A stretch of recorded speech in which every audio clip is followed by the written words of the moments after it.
Hello, this is Anthony, the owner of EagleSoft Ltd. So back in 2012, my HP ProBook 4540S finally died. This was due to boot issues. So for the last 6 months, I've been actually using a rental laptop from the university from a professor, and he gave me a deadline on the rental of March 2016. So during mid-February, I finally was able to save enough money to get a new laptop. So what did I buy? I bought the Elitebook 8570W for $300 refurbished on eBay, and it was such a great deal for what it has. Back in the day, this laptop was about $1,000. I got it for $300. It has a lot of features. It's technically called a mobile workstation because it's a mobile workstation. Workstation computer is one that's really souped up and has a lot of, mostly used for graphics or computationally heavy stuff. So this thing actually has a graphics card and other things. So let's review it briefly. So we have our full-length keyboard here, as like a normal keyboard see on like a desktop. Full length, normal keys, and also the number pad. Also comes with a tracking stick, which is neat for a laptop. Not all of them have. Only like high-end laptops like Lenovo ThinkPads or the HP Elitebook series to have these.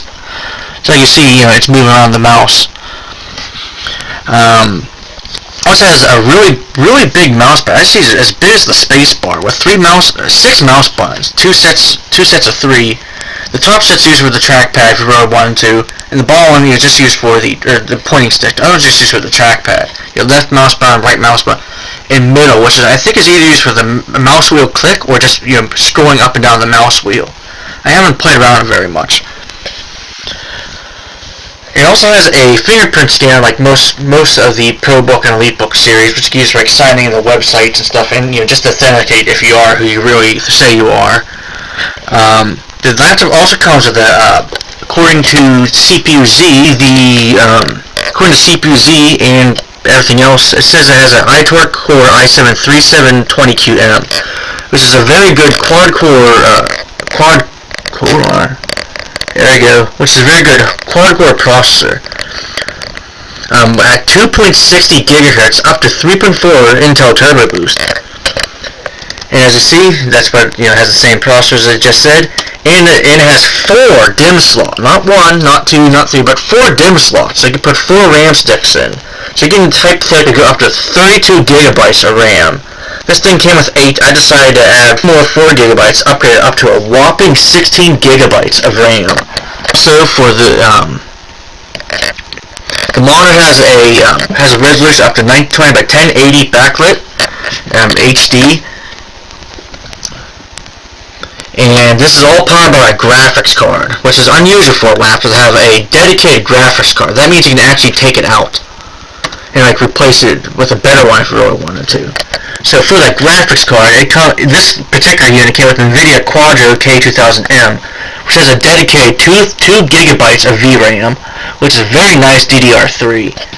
128-bit bus, just kind of like the Sega Dreamcast. Yay!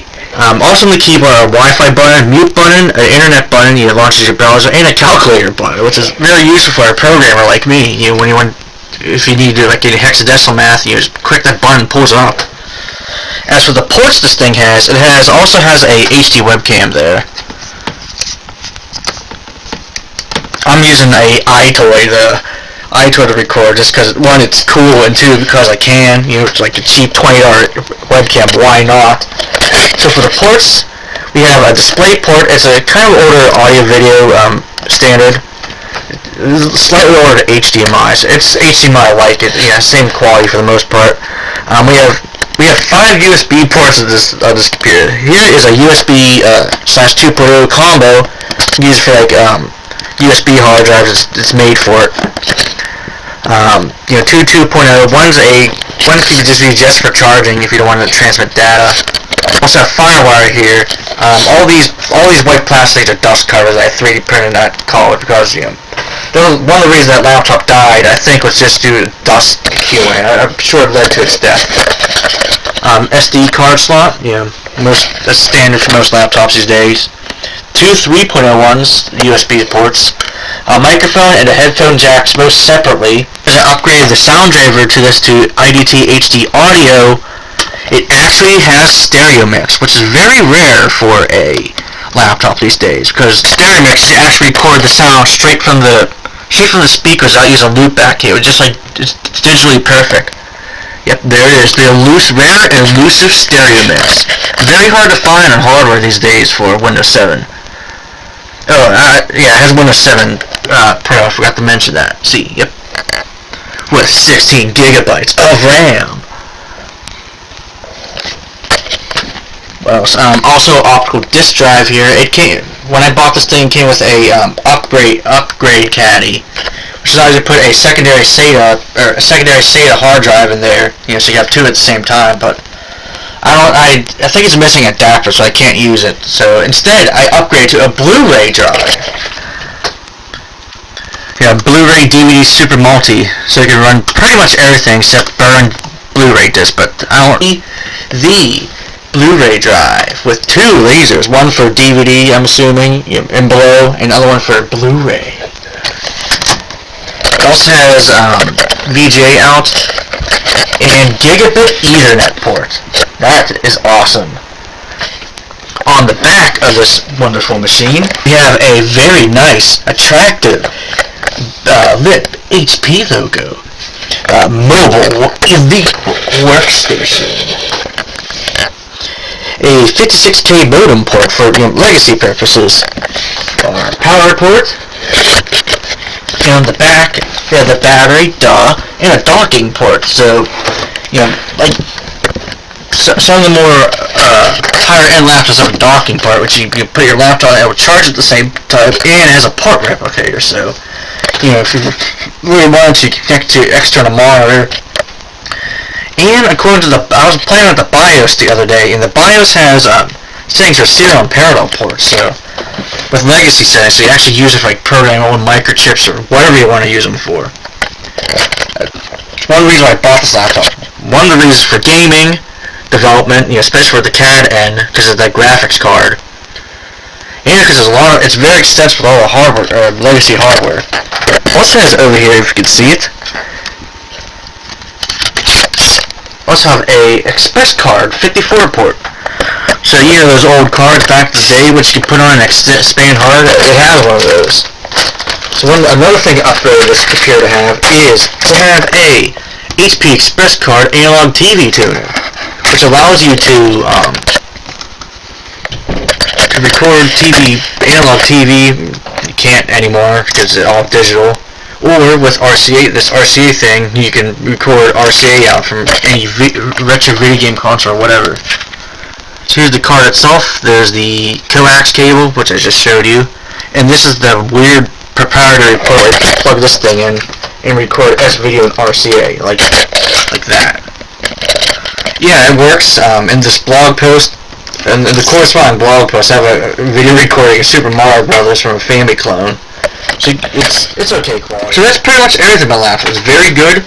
Oh, another thing I forgot to mention is that the 320 gigabytes hard drive, the Windows Experience Index, just to put things in perspective, raw power of this machine, processor 7.7, memory 7.7, graphics 7.0, gaming graphics 7.0, hard disk 5.9.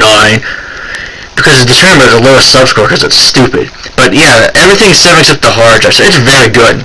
I mean, 7 out of 10, that's good in my book. For most of it, yeah. So yeah, overall it's a good laptop. High definition monitors, 1920 by 1080 resolution, with DisplayPort out, VGA out, a dedicated graphics card so you can upgrade if you really wanted to, with 2 gigabytes, at least for this model with the K2000M NVIDIA Quadro, 2 gigabytes of dedicated VRAM, 4 DIMM slots so you can upgrade up to 32 gigabytes. I have 16 installed on this. Full-length keyboard, backlit. I think I forgot to show that. Yep, backlit keyboard. That is awesome. Very big trackpad with 6 buttons, left, right, middle, 2 of them with a tracking stick. I never use that thing. Fingerprint scanner. And just a lot of ports. USB, express card, a lot of legacy hardware in a modern-ish computer. Overall, it's very good graphics, good RAM, fast processor, and if you could find this thing for the price I paid, $300, I'd recommend getting this thing. It's built like a tank because it has like military strength aluminum, as you can see. It's just a good laptop. It's very good. And for people who want high-end gaming or just CAD work, this is the laptop you want, if you can find it for like $300. The MSRP for this unit is about $1,000 back in 2011. I mean, you can find this thing for usually less than $500, or in my case, if we're really lucky, $300. This particular unit has the best hardware for it. It has the best processor, that quad core I showed you. It has probably one of the best graphics cards that came with it. It's just an overall good machine. So yeah, I'm going to have a lot of fun with this machine, a lot more gaming, and a lot more intensive software development, especially with the CAD and graphics. So yeah, that's my review of this laptop, and good night.